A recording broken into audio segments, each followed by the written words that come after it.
Queen 8 suited here, I make a light open. This is an open in the low jack. From here, it's kind of a pip wide, but I just hadn't played a hand in a while, and the big blind was the weaker player, so I'm opening a little bit wider. And especially, we're also shorthanded. Some players who don't think about the fact that it's shorthanded, they're going to be like, oh, he's under the gun. And they think about it like it's an under the gun raise. But it's not an under the gun raise, right? It's under the gun 2, because 2 seats are missing.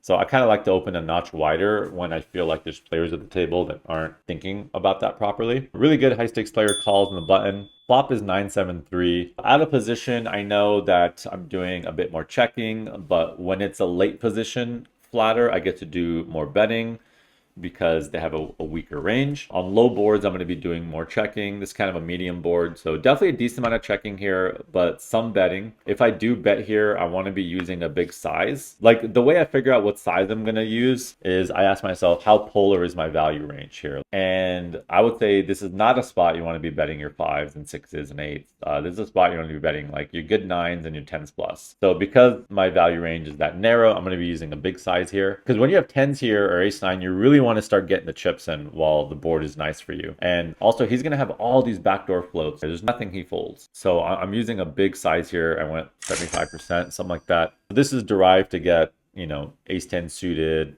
king-queen, king-jack suited, some of those hands out of there that are going to be challenged now. If I had something like ace-queen of hearts, I would just be checking, right? There's no reason to bet something like that. He calls deuce of diamonds. I'm just giving up with this hand. And if you decide to bet here, what size do you think you would use? So let's say you have pocket jacks here, ace-9, 10-8 suited, ace-5, right? Those are your kind of balanced ranges, or queens. What size do you think you need to use here? And the way you figure that out is you ask yourself, is this a spot you're very polar or more wide? What's your value bet range? And what are you targeting to get folds out of? Turn went check check here. River was a 7. I just checked and gave up, and he won with ace jack of clubs.